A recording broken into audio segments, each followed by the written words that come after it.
is enough, and it's time for a change! It is Sunday, and you're listening to the Sunday Segue Wrestling Podcast. Give me a hell yeah! Get some love! Ooh, yeah! With Kinny Killa. Hey, yo! We're in the big D tonight, baby! And we are live! Woo! And the gal them Sugar Shook. The best there is, the best there was, and the best there ever will be! Cause that's the bottom line! The Stone Cold said so! Oh, son of a bitch, if you just heard the glass shatter, don't worry. No one is burgling your house. It's just the Sunday Segue Wrestling Podcast. Entering your dome every Sunday as we do. And I am the man of the hour, too sweet to be sour. The one man with no Instagram, Kinny Killa. Now, people, as I like to do every week, I have guests on my show. And it is another debut. We have the debut of DWI Podcast from Wisconsin. It's none other than P.P.V and PC Tunney. How you doing, guys? Doing awesome. Excellent. Thank you for having us. Hey, it's my pleasure. It's my pleasure. Like we always do, we try and look around Twitter and look at, all the up and coming podcasts and kind of listen to you guys. And I love your stuff. So I had to get you guys on and make sure all our listeners know all about DWI. So you'll get a chance to let the people know about your guys' show. But it's 8 a.m. where you are, so I fully appreciate obviously the time differences and stuff. But how's your weekend been so far? Well, I couldn't party last night just to come on the podcast, but that's okay. Hey, no need to fret or get frantic. We're podcasting all the way across the Atlantic today. I like that. Making some noise across the pond as we like to do every week. We love that. DPP, man, how you been? How are you? Oh, wonderful. It's good to be here. That's right. We are broadcasting from across the pond. It's been a hell of a weekend. It's been a hell of a wrestling kind of Wrestlemania and everything. But we're here. We're awake. Yeah, we had snow this morning when I woke up. I had to brush the car off. Yeah. Wow. What's going on? I can't complain. It's been quite sunny out here, even though it's like 3 degrees. Not sure what that is Fahrenheit, because I know we have some differences there. Degrees Fahrenheit is a lot of difference, So it's quite warm here at the moment. So it's all good. But I am not a weatherman. I am a wrestling journalist, or I try to pretend to be anyway in my spare time. But we'll just kick into the show straight away. It's the Sunday Segue Wrestling Podcast, episode 159. We're right here on BOC Nation and Swerve Talk. Make sure you check out our website, the Sunday Segue podcast.wix.com/Sunday Segue. Follow us on Twitter. That's at Sunday Segue. Segue spelled SEGUE. You can follow me now at Kinny Killa, KILLA. Also, like us on Facebook. Subscribe to our YouTube channel, iTunes, Podomatic, Stitcher, and don't forget to download that Double Twist player. Right. DPP. Any shout outs? I don't know. That's my marketing job for PC Tunney right here. Go for it, PC. Yeah, we'll shout out to at BCW1. It's a good friend of ours and local promoter of Brew City Championship Wrestling. We cover them. So a big shout out to everybody over at BCW. They got a show coming up Friday, Tax Time Turmoil. So check them out at BrewCityWrestling1.com. Man, that's a tongue twister. Tax Time Turmoil. Jeez. Hey. I'm an advocate for the administration that allocates alliteration all across America. I like that. Oh, man. I like to shout out our business partners in crime. That's maxwrestling.wix.com/Max Wrestling. The new issue is out at the moment. And obviously, if you're listening to us on VOC Nation, you have just heard the Max Wrestling podcast. Also want to give a shout out to OneWrestling.com. You know who you all are. Offshoot Radio, the Pigeon Patrol. Also want to give a shout out to You What Gaming channel on YouTube. Right, so all debutantes, Segheads, all debutantes have to do their best Randy Savage impression, and we will score them out of 10. And then you guys have to let us know who your very favorite current wrestler is and your favorite all-time wrestler. So we'll start with you, DPP. Please give us your best Randy Savage impression. Let's see what I can do. It's not my best one. Ooh, yeah. Ooh, that's nice. I like that. All right, PC, go for it. Oh, yeah. Dig it tonight. I got the dragon tonight. Snake Roberts ruined my wedding. Where's Miss Elizabeth? Dig it, yeah. Ooh, it's a blender. I like that.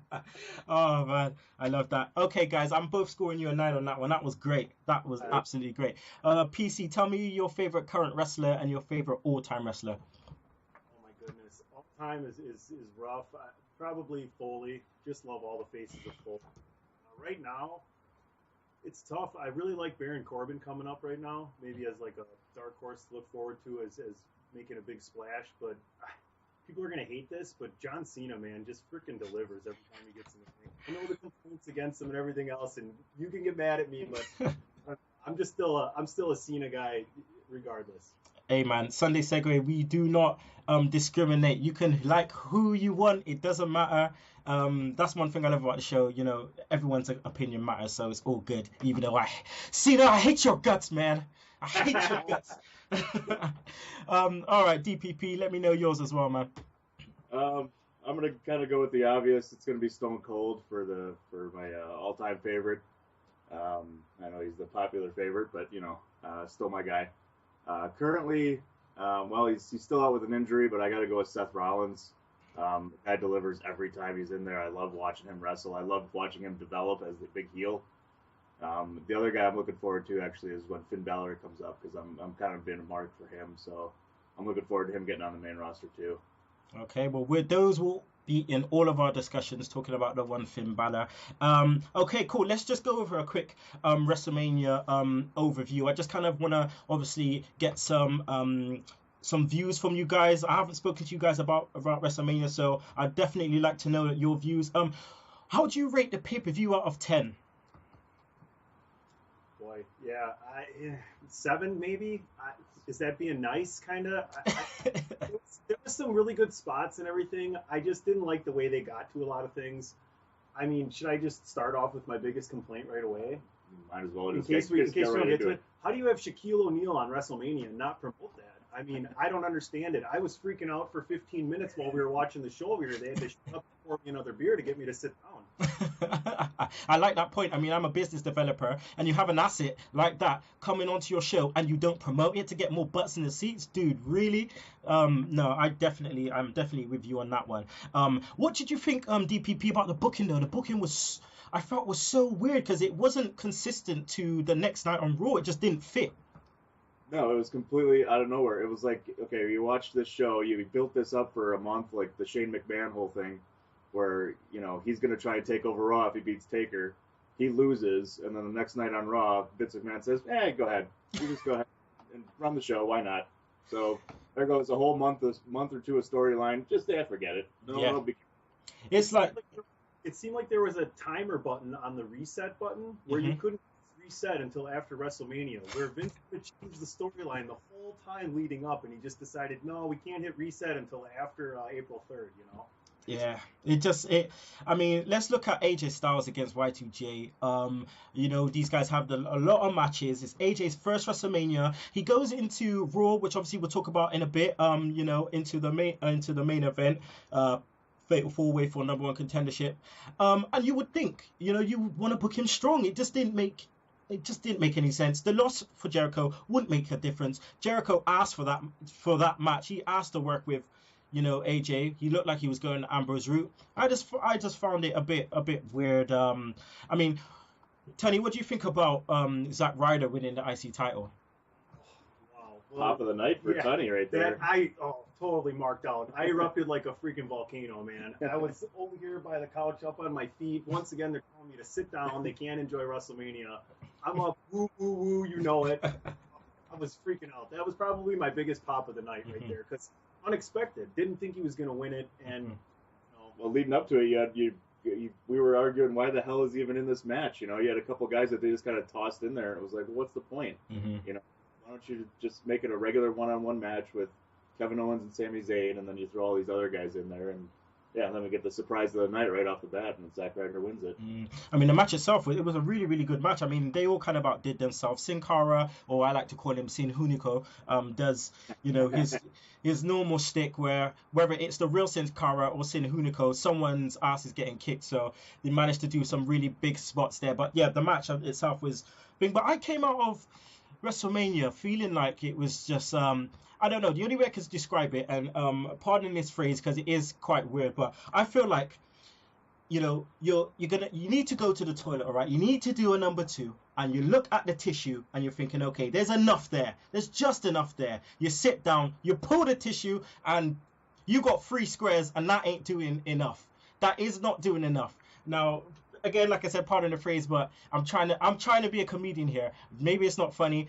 I don't care. But at the same time, it's just I just left there feeling a bit like a dirty taste in my mouth. It didn't feel right. It didn't feel the spectacle was good, but in terms of a wrestling show, it didn't sit well with me. I don't know about you guys, but yeah, it just didn't sit well at all. I can add to that joke for you if using a Seinfeld reference. If you go to Vince McMahon and say you can't spare 1 square, and you come up, just give us a little bit more here. Give us something. Just give us something, man. The women, they outdid themselves, and I'm just glad that they managed to change us now into the women's division instead of the Divas division. What was your guys' take on that, and the fact they decided to do it on WrestleMania?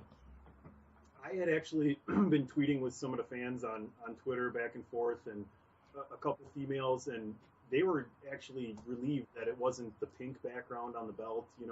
They're trying to get away from the Divas thing, which I think is great. I'm actually surprised. I'm glad they did it, but I'm surprised with them having the show Total Divas. I thought as long as that was going, they were going to keep it that way. But like you said, I thought the belt looked great. I thought it was a good idea to have Charlotte be the first one to win it.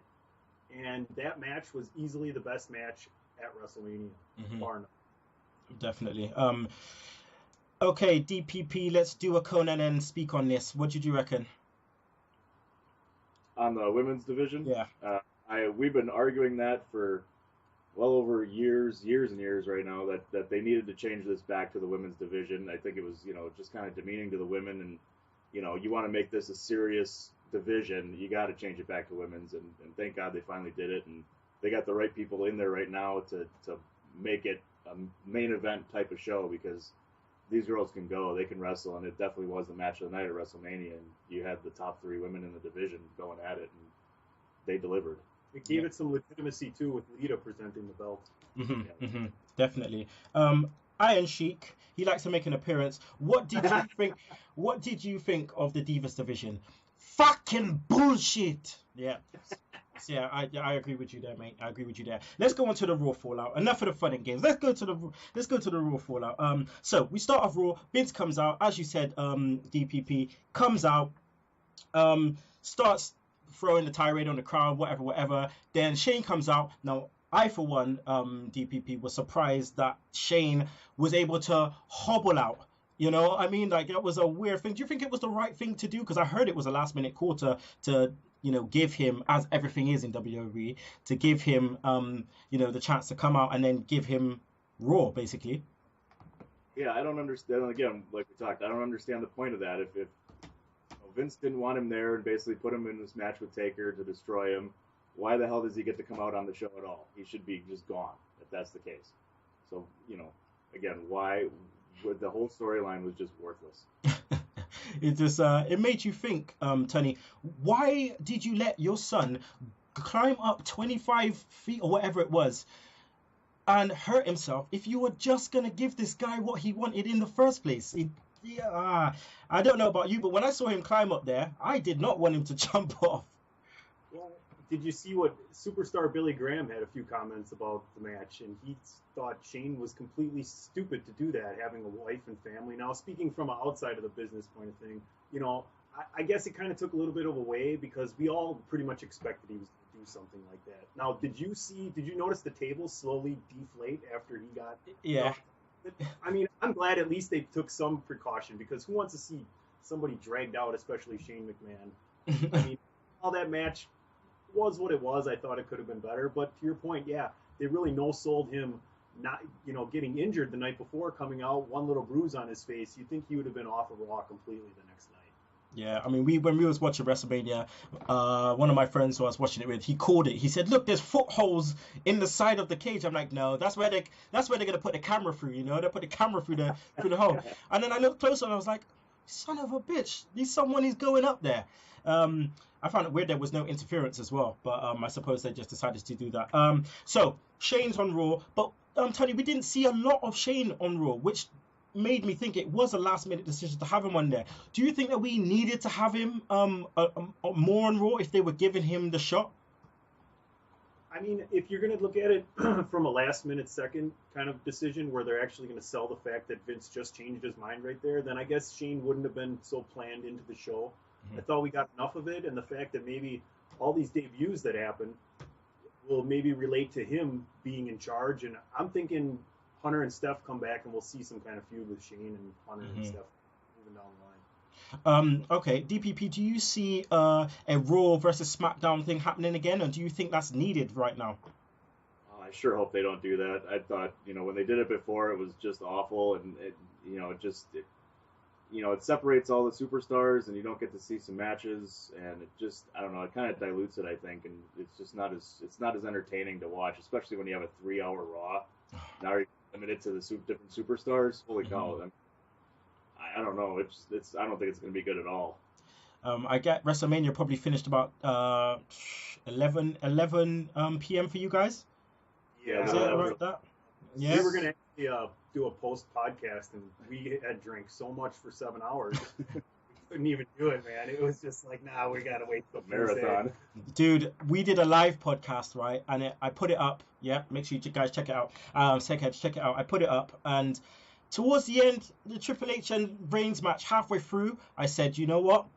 We're going now, because this is shit. Like, we are going. I can't be there too long. We are going. Like, I felt tired. For us, it was like maybe 3:30 in the morning. And, oh man, for me, I started watching at 10 p.m. So 10 p.m. to 5, and almost 5 a.m. I was gone, man. My eyes were going. I was like, nah, sorry. Next day, I hope. Yeah, I had a week off work. I made sure I booked the week off work, so I was golden. But speaking of Reigns, the new WWE champ, DPP, he comes out to a chorus of boos, which was expected, and WWE can't be fickle enough to know that would not happen. He says, and I quote, "I am not a bad guy. I am not a good guy. I am the guy."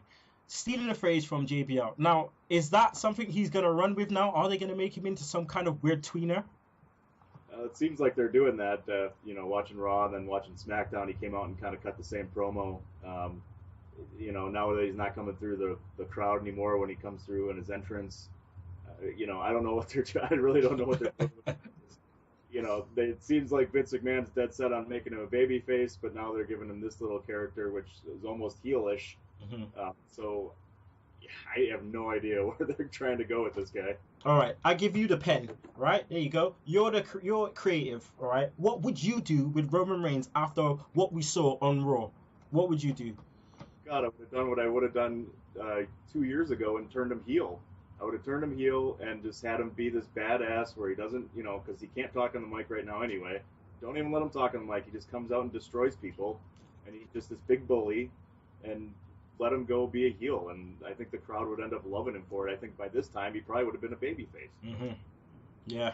This way to make him turn him heel would have been to put him in a program with Lesnar where Reigns ends up stealing Heyman away from Lesnar. People would have got so pissed off if Heyman would have left Lesnar to go be Reigns' guy, Reigns' mouthpiece. Yeah. And they could have did a good feud. They could have said, "Oh, history repeats itself again. Don't you learn?" Kind of thing. They had backstory. But yeah, the whole thing is just it's perplexing. I don't understand why they still haven't pulled the trigger. Like we always say on the show, if anything goes wrong, if the shit hits the fan, just blame Kevin the Dick Dunn, and it's over. That's it. Dang, it's finished. I heard you say that before. All right. So after this, Reigns basically says, "I'll take on all challengers," like that, because he's ready to kick ass. We get Kevin Owens coming out. The crowd lose their absolute shit. Love Kevin Owens. Then, he's followed by, who else he followed by? Chris Jericho. Loved Chris Jericho on the mic. Heel Chris Jericho has been really, really great. Out comes AJ Styles. And then we get Sami Zayn. What did you think of these four guys, Tunney, being the guys that were going to be put in the main event? I think it's promising. especially moving forward with the storylines, incorporating guys that you wouldn't naturally have in the main event storyline. I think the fact that we had the result that we did at the end of the show kind of shows that we're going to move in a little bit different direction. Nothing against the obvious pick of Chris Jericho there, but I think, those 4-2 guys are pretty electric. You can see Kevin Owens comes out, he gets the biggest pop coming out, regardless of whether or not it's post-WrestleMania Raw or not. He's ready, man. He's ready. Just let him go. Like, he's ready. DPP. Let's fast forward to the end, of Raw, and look at the Fatal 4-Way match in itself. Sami Zayn got taken out earlier on in the night. Great. Building again the feud between him and Owens. Now, did you see Cesaro coming, and what did you think of Cesaro returning and the way he returned and how he looked? He got another huge pop for the return. It was awesome. I kind of marked out a bit because I knew he was coming, back soon. I just wasn't expecting it to be that night on Raw.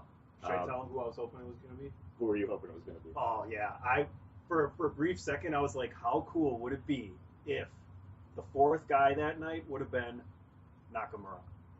Oh, no. Oh, good. Listen. That's been awesome. Yeah, that would have been awesome. I would have passed out. I met him last year. Like, I would have passed out. Gone. I would have been gone. And I'll take Cesaro. That was great too. Sorry to interrupt you. Talking about that, and I was just like, I'm like, they're not going to do it, but that place would have went crazy. Even if he would have lost. But anyway, Cesaro was good. Sorry, DP. Yeah, Cesaro comes walking out in the suit, and you're like, oh, ready to go, and then just the tearaway suit. He's got his gear underneath. That was pretty awesome. Oh man, you could see they're trying to inject some kind of personality into Cesaro with that. It's good, and then they need it because he really didn't have one, and that was one of their biggest things. Was he was just kind of a guy, and he wasn't. I suppose Vince said he wasn't getting over, even though he had one of the biggest pops every night. But I like the match. I like the way they handled it. I was kind of surprised seeing AJ go over, especially the way Raw started, and especially the way with him losing at WrestleMania. I thought maybe they'd have Y2J be the guy to help Reigns in the next pay-per-view. But they may still throw him in there in a triple threat. But I like Y2J being in there, being the veteran, helping all those other guys, and it turned out to be a really good match.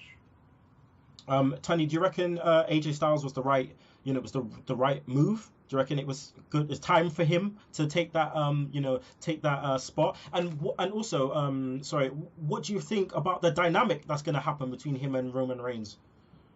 I mean, I always like a Roman Reigns match. I think in the ring he's a really hard worker. Okay, take away from all the Battle Royal Rumble sleep spots he had over the last 2 years. But during his singles matches, he works hard. He goes in there, and I think AJ Styles is just going to make him look even better in the ring. Right now, they're probably not. If not one of the best technicians in the ring is AJ Styles. He's smooth. These other guys look good. I think if they're going to keep with the tweener thing, Styles will keep showing him respect, so he won't go full bad guy yet. Maybe they're just stretching that out as long as they can. And that's one of the problems is, you put AJ in there, and he's a huge, baby face, and then what are you doing with Reigns? If you're trying to push him as a baby face, why put him against AJ? He's just going to get booed out of the building again. Hopefully they're just kind of incorporating the respect thing where, hey, Reigns is this guy that's respected by even the people that you people all like. Yeah. If they do turn him heel, I hope they turn him against Ambrose, because that will make a massive impact, for the fans, because Ambrose is super over. So that would definitely be a good way to go. Put him with Cena, they'll boo the crap out of both. Yeah. You hate on Cena so much anymore, will ya? A loser leaves WWE match, and it's a double count out. Both gone. Yeah, sure. You're hoping for a double loss, huh? This is a Wrestlemania tournament where they both don't advance, Man, I have dreams like that where they both get kicked out, and then WWE film like a little segment with James Storm, and they just input it there. It just says sorry about your damn luck, and then he kind of goes, But enough about my crazy wacky dreams. Let's go on to the women's title. Love the title. I marked out like a little schoolboy bitch, man, when that come out. I was like, whoa, this title looks better than the WWE title. Like, dude, they got it in white. If they change that strap every time, that would be nice. But the women, I just love the fact that they've changed it. It's great. It's good for the women. The diva term, all of that, and they're getting rid of that, which is great. Like you guys said, you thought Charlotte was the best person, to take that down and have that title and continue with that title. I also agree with you, by the way, with that, even though I wanted Sasha to win. But from a booking standpoint, it's the right thing to do. Bayley chance. Bayley chance, which we also kind of created, those kind of, we want some Bayley chance. What did you think of the way Charlotte kind of not managed to deal with those chants, DPP? That's hard to do. I mean, when you got a crowd like that who's basically trying to take over the show, I mean, every post WrestleMania Raw crowd is like that, so it's hard to do it. I think she did a pretty decent job. I mean, it's it's hard to do it. It's hard to try and stop that kind of crowd from chanting whatever the hell they want.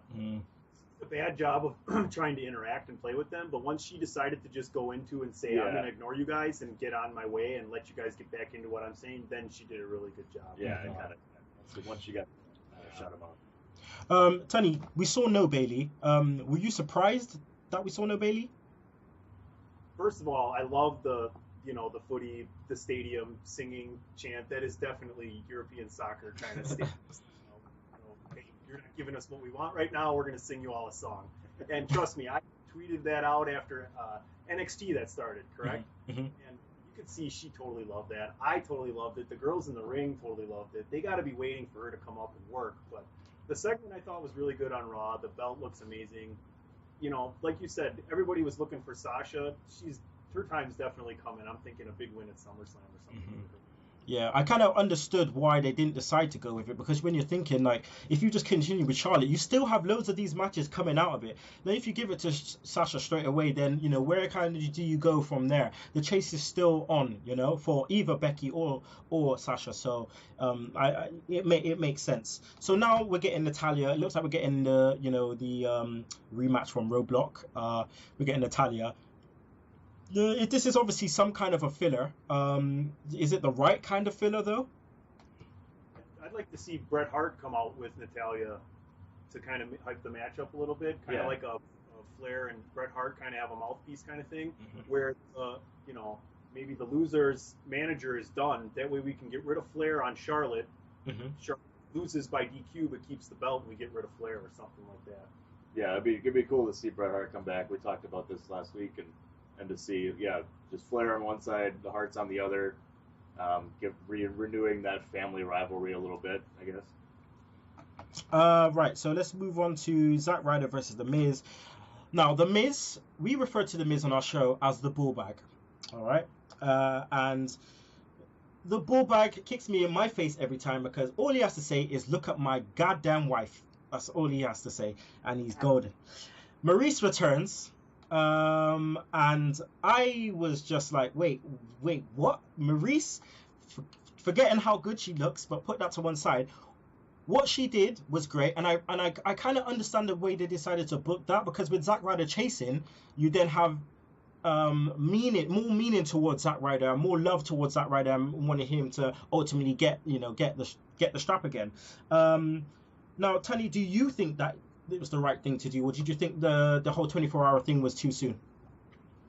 I'm guessing Vince had that plan before he decided to get. From what I read and heard, is that he made that decision Saturday night to give the night before to have Ryder go over at Mania, and I'm guessing he had already known that he was going to do that Monday.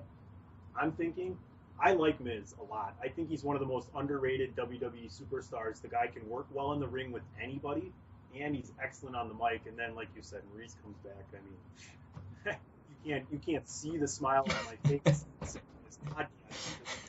very large. Okay, so yeah, I love the duo. I think they could be a main event duo moving forward as a big heel. One of the only guys who's an actual heel in WWE. True. So yeah. Better than Zack Ryder's Superman dad. So. He is jacked, man. Oh, he's huge. He's 10 times bigger than I'll ever be.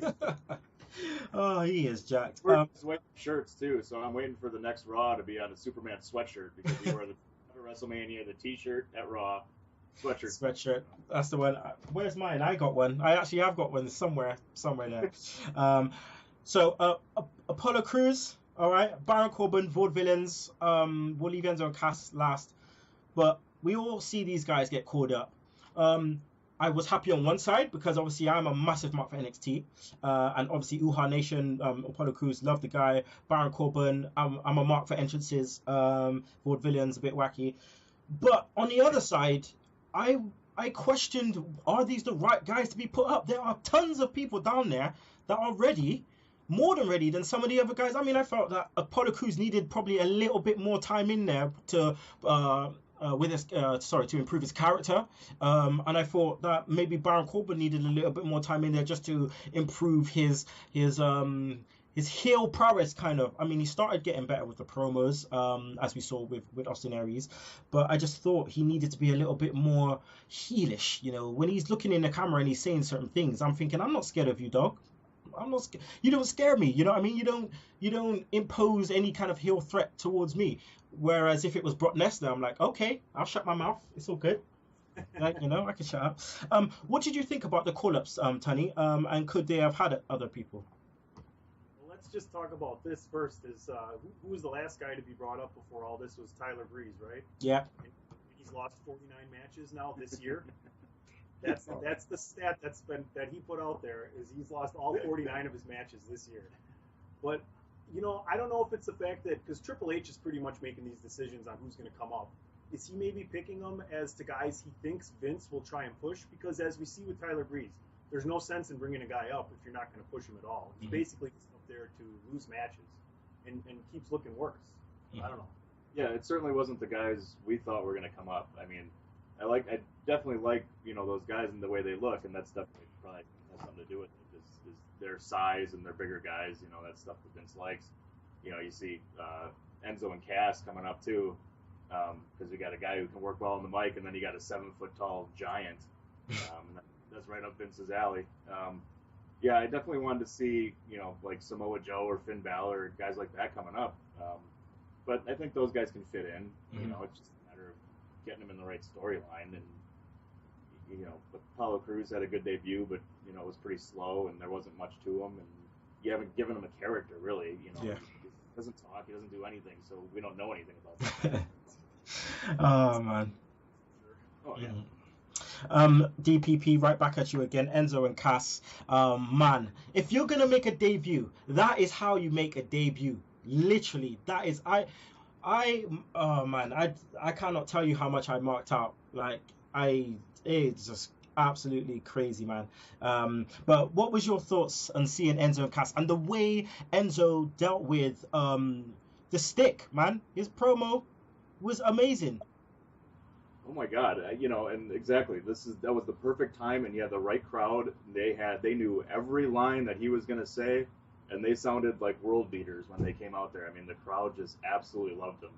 And yeah, that guy, I mean, I've seen a little bit of him on NXT. I guess I haven't seen a lot, and geez, that guy can talk. Holy cow, he's gonna be one hell of a mouthpiece.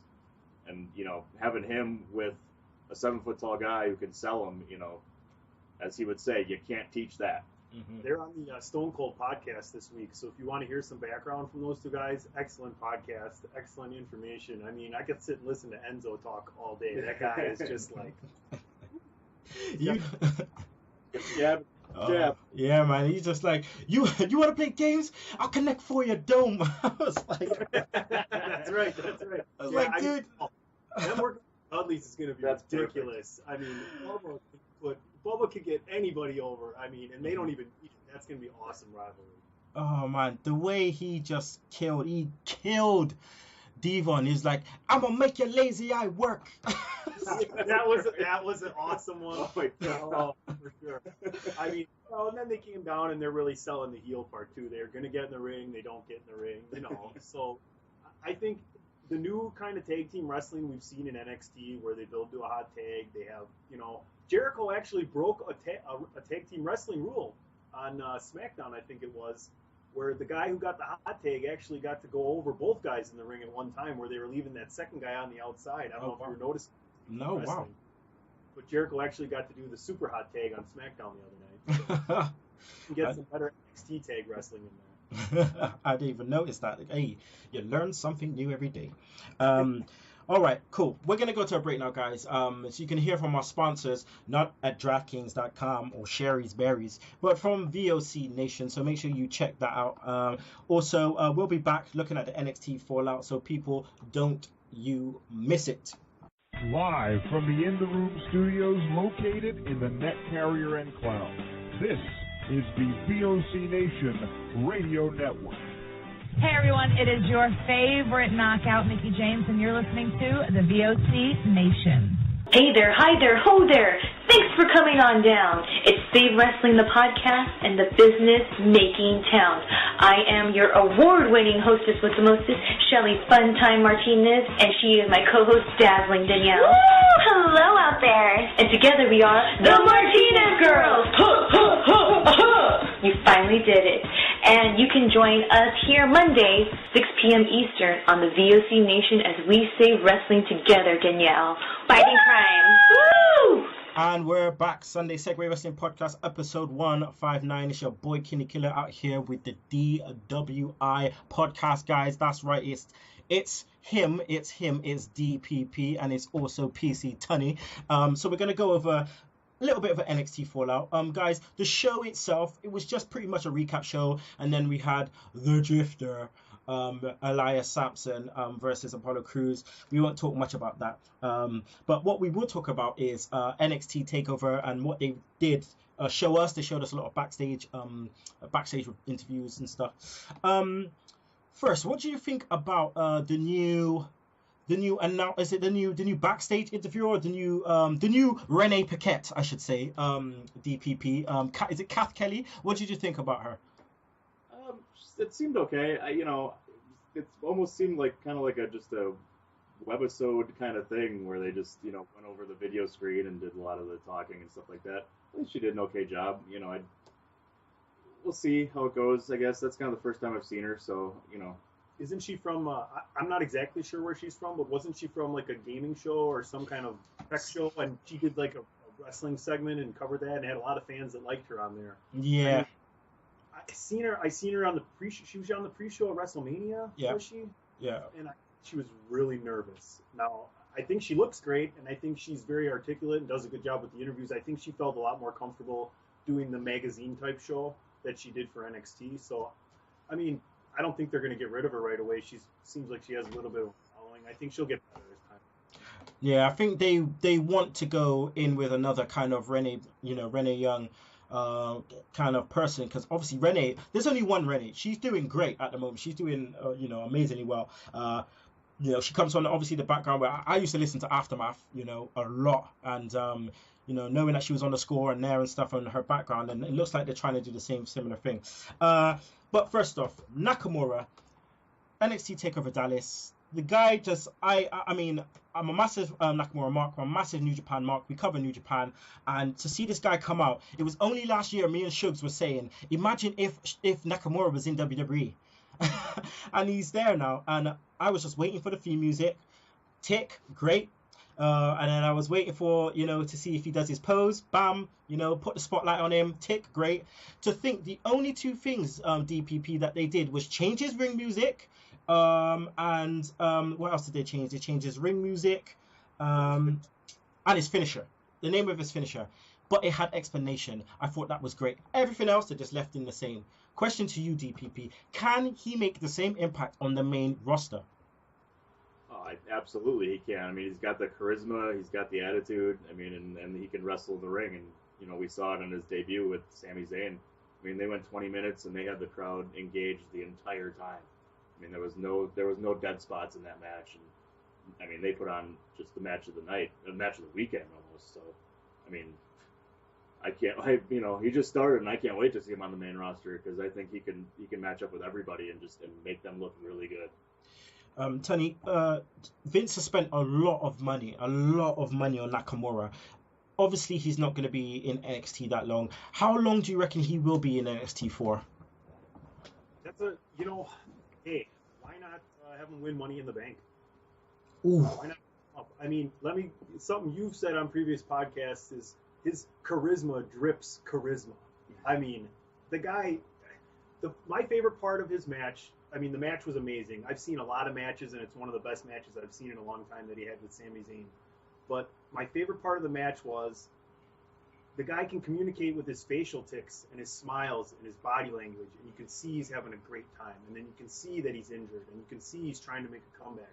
The guy connects with the fans there and through the TV. Yeah, it's great, man. It's great. Hopefully, Kevin the Dick Dunn doesn't get his pincers into it and just ruins the whole thing. No, but hopefully, he does go to the main roster and they just leave him be. He knows what he's doing. He knows his character. He's like Sasha Banks. He knows his character. He knows what he has to do. So just let him do what he's doing, and he'll be fine. The backstage interview with him, I thought, said a lot, because this is a guy that does, or they say he doesn't speak, or they're portraying that he doesn't speak English, even though he can speak English quite well. I know, because I've had a conversation with him, and he, just the way he pushed Funaki out of the way, and just said strong style has arrived, and it's just great. It's just great. So where do we go next, DPP, with Nakamura in NXT? Who would you like to see him feud with next? Yeah, I'd sure like to see him fight Sami Zayn again. I mean, that was awesome. I'd put him right in there with Finn Balor, and let's see a title match with them too.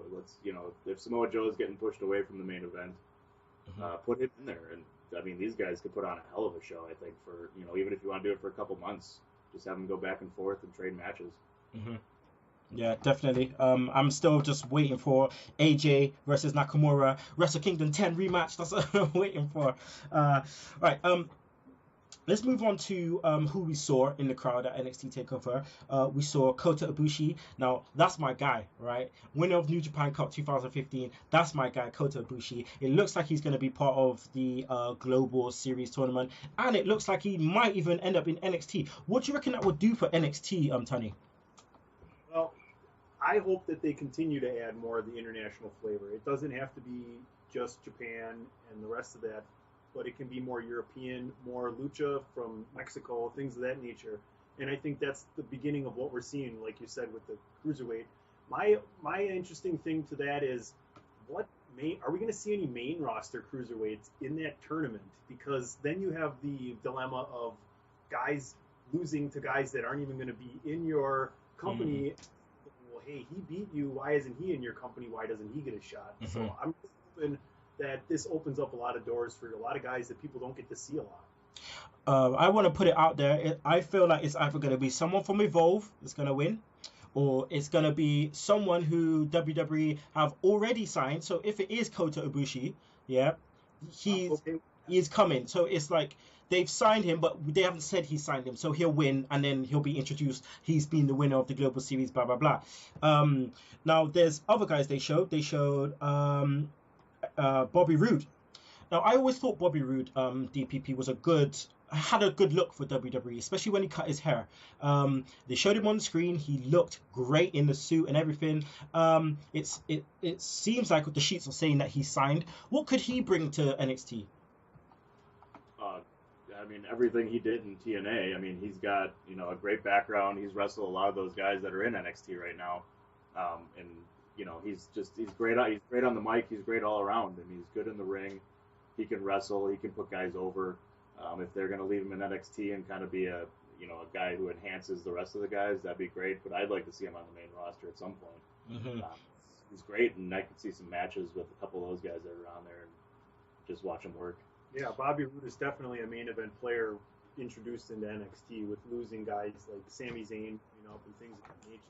You can, have title matches with. But like he said, I think it is a 50-50, though, how they're going to push him if he gets to the main roster. Would he be put into a title run, or would he be kept in the lower titles like the IC or the US? We also had word that they're meant to be trying to sign Eric Young as well, if he is not signed already, just because he can do a whole range of characters. So, that's definitely a plus to have him. I'm hearing they need more women, so I'm hearing they signed Nikki Storm from ICW. Again, she lost the loser leaves ICW match. She is an amazing talent, so looking forward to seeing her. And there's massive news out there that it looks like WWE have gone after Ricochet, and it looks like one Prince Puma will be coming to WWE. Now, he his agents have said that they're not going to take no more dates from him past a certain time, and also he's been killed off of Lucha Underground at the tapings. Right about now, it's New Japan Invasion Attack 2016, where he's due to defend his IWGP Junior Heavyweight Tag Team Championships against Roppongi Vice. And if they lose, that is just only one more thing that says that he is coming. DPP, what do you reckon about Ricochet coming to WWE? That would be an amazing coup. I think that'd be awesome, and I think he would fit in with the cruiserweight match too. I think he's under the weight limit that they've set, so that'd be a great way to debut him too. Put him in there and let him go with the rest of these guys and just show off what they can do. That'd be an awesome get for WWE. I think if I can throw one thing on him, to me he works like Eddie Guerrero in the sense that he comes off a lot bigger than he is. So I think he would translate to WWE well. And I know that AAA does not pay, who owns Lucha? They don't pay their wrestlers during the non-compete. So I'm hearing WWE's not even worried about the 90-day or weeks non-compete. They're just going to skip that and not even worry about legal action. So hopefully we'll see them sooner than later. Fingers crossed. Right, we've talked a bit about Bayley. Now let's talk about Asuka. This woman is it's such a breath of fresh air to see an athlete, not just a woman or a man, an athlete like this come into WWE and just literally, just effortlessly face these women and just beat them. Like, man, the way they booked her was absolutely perfect to a T. Bayley doesn't tap out, she passes out, and they go back and forth with the moves. And I mean, this woman, the way she transitions into moves, it's amazing. I can only speak highly of Asuka, formerly known as Kana. What's your thoughts, Tunney? Well, talk about like strong style. I mean, Asuka, I don't even want to get within 3 feet of her. She's going to kick me in the face, I mean, holy cow. She's legit. I mean, she brings legitimacy to the women's division down there, and we're going to see her up soon, Bayley up soon. I want to get to the point where there's all these excellent NXT women up in the WWE, and if you really want to blow up the women's division and give them more time, what about tag titles for the women's division? It lets you further delve into women's storylines and create more character development. Mm-hmm. Yeah, I mean, you're right. That could definitely create more character development, having that element of working with one another and using those kind of things to make more feuds, to create more characters. So yeah, that's definitely a good shout. What's your thoughts, DPP, on Asuka? Is she one of your favorites? Well, I guess not yet. She definitely brings a different style to the women's division, which is really cool. Something we really haven't seen in the women that are currently wrestling right now. And she just looks like she's having fun out there when she's kicking everybody's ass. And I thought they, on Friday during TakeOver, they ended that match perfectly by letting Bayley just pass out. When I was watching that match and she got her in the Asuka lock, I said, Bayley shouldn't tap out. She just needs to pass out to keep her character the way it is. And they did a beautiful job with it. See, listen to DPP, guys. He knows what he's talking about, people. He knows what that's what he do. Asuka, oh god, if she makes it to the main roster, she needs to come in as a heel. I just have a feeling she would be crazy as a heel. Just don't say nothing and just take all these women out. Like, I could just see her lurking around like backstage and just Asuka lock, bam, you're out. Just pass out. Just pass these women out in different areas of the buildings. Like, you just see a trail of them being passed out everywhere. It would be quite interesting. Just a quick note, Gable and Jordan, the emotion these guys showed on the interview after their match was just great. It was very refreshing, don't you think, Tunney? You can tell that these two guys are actually dedicated to each other outside of the ring, like outside of the business. They come across as friends, like they know each other. You kind of saw a little bit of that developing if you watch the Breaking Ground series on the WWE Network. But these two guys are just awesome. P.P.V kind of compared them to the world's greatest tag team, only with a little bit more size difference. But they can both wrestle and move. And boy, when Jordan gets the straps off, he's ready to go. And, Gable can roll you around and wrap you up like a pretzel in the ring. Yeah, it was great to see seeing that fallout and seeing him talk and looking at the emotion on Jason Jordan's face was just amazing. You knew he was just so happy to be where he was after everything he's gone through and his rise in NXT there. And it was nice to see that human side of things. Mm-hmm. Yeah, Tunney, it's funny that you say, it reminded you like the World Greatest Tag Team, but a certain attire they were wearing the other week reminded me of a 1993 WWF Steiner Brothers. Like, I didn't get the singlet thing. I didn't get the singlet. Obviously, they weren't representing Michigan, but hey-oh. All right, here we go. We're going to go to another break, last break, and then we'll be back. And these guys are going to run the 10 count. We'll also have Shug Stunners, and we'll do the Segue Time Machine. So, guys, make sure you come back, please. There's only one wrestling podcast that gives you honest, uncut opinions and the most unique trivia since WWE did The Weakest Link. And the only place you can hear the show-stealing podcast promo every single week. Covering WWE, TNA, Ring of Honor, Lucha Underground. Max Wrestling Podcast is the place for you. Join myself, Evan Money Michaela, the Phoenix, and the Butcher. Sundays at 7 p.m. UK time, 2 p.m. Eastern time with your host, Daddy Dangerously, on VOC Nation and the Swerve Talk Network. Go to maxwrestling.wix.com/maxwrestling or follow us at Max Wrestling UK for more details. Give in to the madness.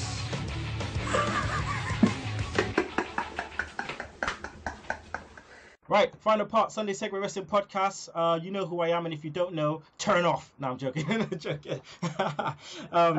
Right, so it's a final part now. We're going to go with Shug Stunners. So, Jobber of the Week, I believe, has to go to one Tyler Breeze. Sorry, Tyler. 49 counting. Yeah, sorry, Tyler. It's the opposite Goldberg streak, baby. Yeah, 149 loss streak. Oh, that would be horrible. Move of the that would get him over. Yeah. And I'm gonna give these other ones to you guys. So DPP, give me a move of the week. Holy cow! I gotta come up with something. A move of the week, something you saw on Raw, maybe. Can we use Wrestlemania? You can use Wrestlemania. I'm gonna go with the Jericho Codebreaker off the AJ's springboard elbow. All right, Codebreaker. All right, so Tunney, what you now have to do is pick the wrestler of the week. Well, I mean, just put Nakamura's. Hey, down. there you go. That's the one. Do we even have to say? You can hate me for Cena, but you can love me for Nakamura. Yeah, 2 thumbs up for that one. All right, now it's time for the Segue Time Machine. And what we do here, people, is we go through what has happened in professional wrestling on this day. It is the 10th of April. It's my sister's birthday. Happy birthday, sis. Love ya. So today in pro wrestling, the 10th of April, we had the ECW tag team titles. The ECW heavyweight title and the ECW TV title were all made defunct. We also had Jeff Hardy winning the Intercontinental Championship. What else did we have? We also had the WCW United States title and the WCW World Heavyweight title and tag titles also being defunct. Hence Vince McMahon basically owning ECW and WCW at the time. We also had what else did we have? Birthdays. What do we have? Birthdays is happy birthday to one Paul Bearer. Happy birthday, rest in peace to you, Paul Bearer. Now let's see what happened in the Monday Night Wars. So Raw, DPP, Raw episode 359 to year 2000. What do you reckon the rating was, my friend? Put your phone down, DPP. Nope. No technical stuff here. See, right after WrestleMania too. I'm gonna go 4.8. Dude, it was a 6.2. Holy shit. A 6.2, and this is why. We had a WWF tag team match. We had a tag team titles match. Edge and Christian defeating X-Pac and Road Dogg. We had Kurt Angle defeating The Godfather. The Radicals defeating Taz, Rikishi, and Scotty 2 Hotty. We had a WWF title match. Triple H beating Takamichi Noku. We had the Hardy Boys defeating TNA. We had Val Venus defeating Big Show by DQ, which I think was part of the GTV segment where Val Venus was taking a piss out of Big Show's small weenie. We had European title match. Eddie Guerrero defeated Chris Jericho, and then the main event was a 2-on-1 handicap cage match where The Rock defeated Bull Buchanan and the Big Boss Man. Your turn now, Tunney. What do you reckon was on the flip side? The rating for one WCW Monday Nitro. It's got to be probably 2.2. It was a 3.1. It was okay. Bearing in mind it was 3 hours then. So we had 5 matches on that card. We had a number 1 contenders tournament for the WCW Heavyweight Championship. It was a semi-final where DDP defeated Lex Luger. Then we had the other semi-final where Sting defeated Sid Vicious by countout. Jeff Jarrett defeated Kurt Hennig. Ric Flair defeated Shane Douglas by DQ. And then the final of the WCW World Heavyweight Title Tournament was Diamond Dallas Page defeating Sting in a 3 minute and 42 seconds. So yeah, there you go. There you go with that one. So that's the end of the Segue Time Machine. Now, people, it is time for the 10 count. So, which one of you guys want to go first? I don't know if you want to rock, paper, scissors for it. Oh, what, is great. this like real rock, paper, scissors, or is this outsiders? Like, I'm going first no matter what happens here. I can do it first. All right, go ahead. I'll go first. DPP's going to go first. Okay, so DPP, you have 10 seconds, okay, to name as many answers with a chosen category. So pick either A, B, or C, my friend. We'll go with A. A. All right. Royal Rumble winners, you have 10 seconds to give me as many Royal Rumble winners in 3, 2, 1, go. Hacksaw Jim Duggan, Hulk Hogan, Rock, Triple H, Stone Cold, Vince McMahon. Done. Stop. 10 seconds is gone.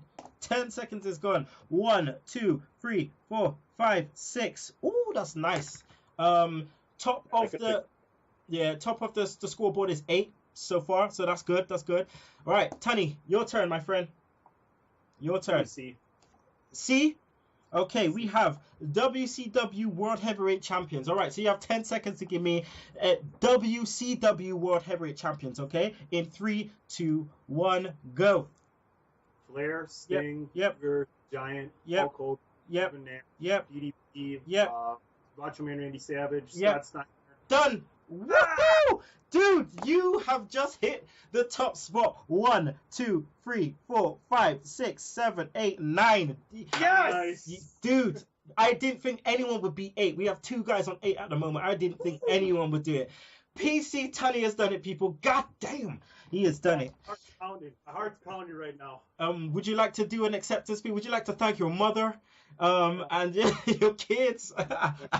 Like hours and hours of watching wrestling. I am PC Tunney. I am your commissioner and the commissioner of the United States of the Americas. Bang! I like that. Okay, guys, we're finishing up now. I just want to give you guys the chance to talk about DWI and just let the people know where they can find you guys, where they can find you on Twitter, where they can find your show, and what nights you're on and what time.